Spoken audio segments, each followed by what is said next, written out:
silent giant. Entertainment. So, man, you're back here with me, and you're looking like kind of G-like. I mean, just real fresh, clean. I appreciate it. You're looking good, my man. What's up? Pancho V in the cup, Pocos, Locos. You know how we do the Big Bad Network. How are we so blessed to have your presence in Cali? Man, I just, basically, anytime I come out here, like I was telling you, and Dub, I believe in the brand. I'm going to stand behind Pocos, Locos 1,000%. You know what I'm saying? I feel like y'all are a cornerstone to our culture and everything we believe in. You know what I'm saying? So, anytime I come out here, I got to mess with y'all. That means the world. And what means the world, too, the most, number one, you're looking so good since the last time. It's like you're pretty fresh out, getting back in the game. Yeah.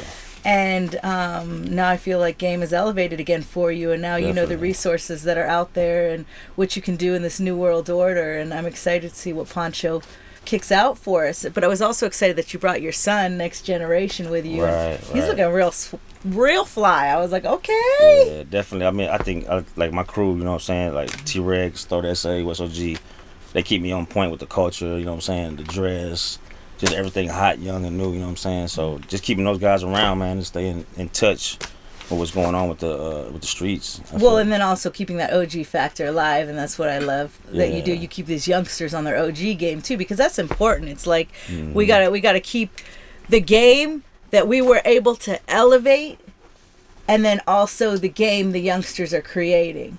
Because that's what ultimately breaks these doors down for us and has broken the doors down. Because since you've been out now and since you've been experiencing it, tell me if I'm wrong, but there's a lot more open opportunity. It isn't such a fight and struggle. It's like you can do and create what you want to create, and there's a space and a place for it. Absolutely. Yeah, no doubt. I think with the first, like you said, the OG-ness and stuff like that, like I have to always implement that, you know what I'm saying? I have to always be able to still teach, from what we did in the past, but at the same time be able to learn from these guys on, okay, OG, I understand how you did it back then, but also this is how we do it now. And then we combine the two, it's respect across the line. And I think that's why I'm able to get to where I'm at today. In a couple of years I've been home and stuff, but the opportunity's there, man. I mean, it's crazy, with the internet, social media. And it's just the whole relationship thing with the fans. I think it's endless, really. Whatever you want to put into it, you're gonna get out of it. Well, all I'm short of right now from being fly is a plane ticket to Texas. I got my throat essay. I got my Started from the Border, and of course, Started from the Border. We got to speak on it. Yeah. The movie, Chingo's movie. You of course had to go play the OG. Chingo definitely typecasted. Tell us about that a little bit. I mean, Chingo, basically since I've been home for 4 years already. From the day I came home. You know what I'm saying? He got on the phone with me, OG, welcome back home. I mean, anything and everything I needed from him, he's been totally supportive of Pancho V, Salty Water Records, and the whole brand. And how proud are you of Chingo for going and taking just the circuit? I'm so that he took that comedy circuit and just went in and murdered it. Man, he's phenomenal at business. He's phenomenal. His just him as his gifts he has, in comedy and marketing, everything he does as an artist and stuff like that. Since I've been home for 4 years, I've just seen him escalate. He doesn't stop, and then the comedy thing, it's just he's breaking records with that. Yeah. Sold out shows across the nation, everywhere he goes, everywhere he touches, and but he's still humble. He always picks up the phone. He always keeps in touch with me. Anything that's going on, he tries to involve me. But yeah, back talk about the film. The film was like, he was just like, man, I got this film. You know what I'm saying? I know you talked about acting. 'Cause, we work out together, stuff like that. I said, yeah. He said, I got a part for you. I had to play this role, and I said, let's do it. I'm in. I'm all the way in, and it was phenomenal, man. We had a crew of about 4 or 5, small crew, and he let me improv. He allowed me to do just freestyle everything. You know what I'm saying? He just basically said, okay, Pancho, that's what the scene's about.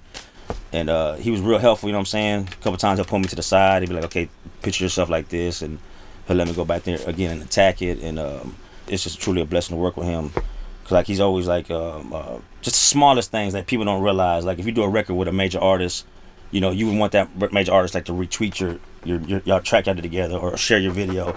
Like with him, you don't have to even ask. Like he's always pushing forward, trying to get me back to that spot again. You know what I'm saying? On top and stuff. But it was professional. He flew some actors in from California.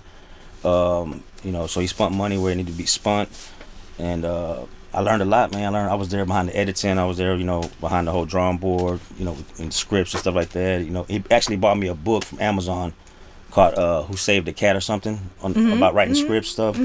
you know, because he wants me to get into that and stuff like that. So, you know, I mean, I could talk about him for days, yeah. But I love it. So it's on. So what do we have to look forward to from the homie Pancho? Like, what's next game, homie? What's going on? Well, you know, I got an awesome management team now, DTX Management. Shout out to Pocos.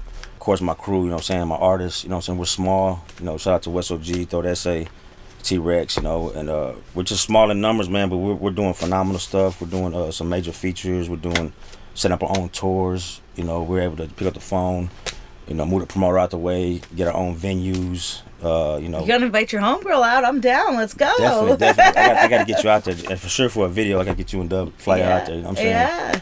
So we got tours set up. You know, we got new management set up. You know, we're just moving and shaking. You know, and the numbers are increasing. The followers are increasing. The fans. You know, the numbers don't lie.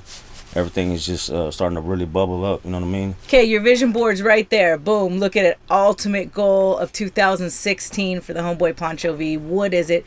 Let's see it on the vision board so I can come back and make sure you're doing it. I feel like radio's still king, and I got to the point in my career where I'm not even focused on radio no more.